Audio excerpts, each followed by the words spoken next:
Hello everyone, my name's Bob and today we're going to talk about another feature within StarCitizen and its current state along with its current foibles.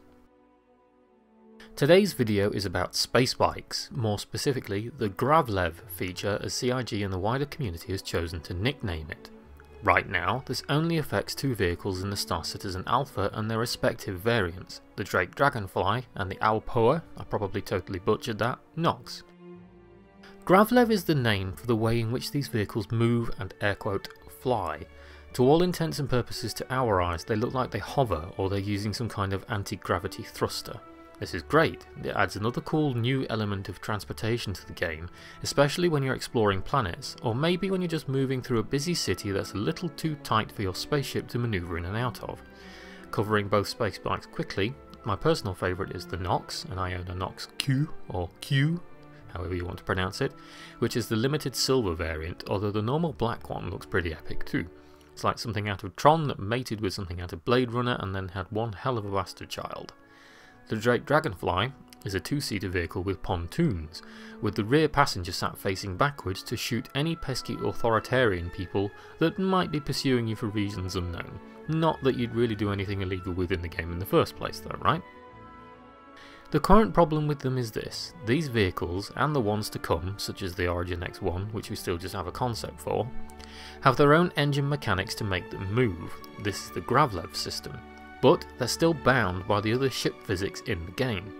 As such, when things within the game are updated with new iterations and new versions of the engine, things break. Just lately, especially with the main release of 3.1, our Tron bikes broke in spectacular fashion as the GravLev system couldn't do what it was meant to do with the thrusters on the vehicles. As of right now, on 3.1.3, the Dragonfly performs better out of the two, but it's still pretty terrible, especially once you start shooting its pontoons off. And my own favourite little toy, the Nox, is basically a seat with Death Wish embroidered onto it, which someone bolted a rocket engine to. Using either of them normally means careening around for a bit, bouncing off the ground, ships, rocks, people, or generally anything that tends to be unfortunate enough to be in front of you at the time, until you bounce around enough to sufficiently damage the bike so it pieces out in a brilliant little explosion. Or with you experiencing a fantastic bug where the bike decides to trebuchet you into low orbit. Admittedly, this does give you a spectacular view of the moon you're on at the time, at least until you try and dismount, which either kills you outright or will gradually slow you down until gravity takes over to do the rest.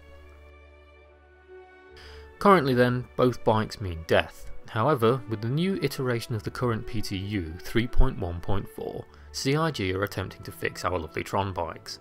In between many people being smeared over the surfaces of moons via their Noxes though, there's been a lot of discussion around the flight system they use and what could be done to change or improve it. One such option, the most popular that I've seen, is the invisible wheels idea. Explained simply enough by imagining you were playing Gary's mod, you spawn one of the default vehicles in there and then you use a tool that merely makes the wheels invisible, leaving the driving functions intact to give it the impression of a hovering car. It'd certainly make things easier for sure, although I'm sure it would make for some interesting driving, especially on low gravity areas and moons like Selin or Yela. However, CIG views this as a band-aid fix, even a half measure, and CIG just don't do things by half measures, as I'm sure we all know. The community at large had complained about turning into Wile E. Coyote on their space bikes for long enough, and CIG finally responded. The bikes on the PTU currently have a lot better functionality, and whilst it's not quite there yet, it's wonderful to see CIG knuckling down on it to make it work long term, as opposed to just simply doing a band-aid fix to appease the immediate problem.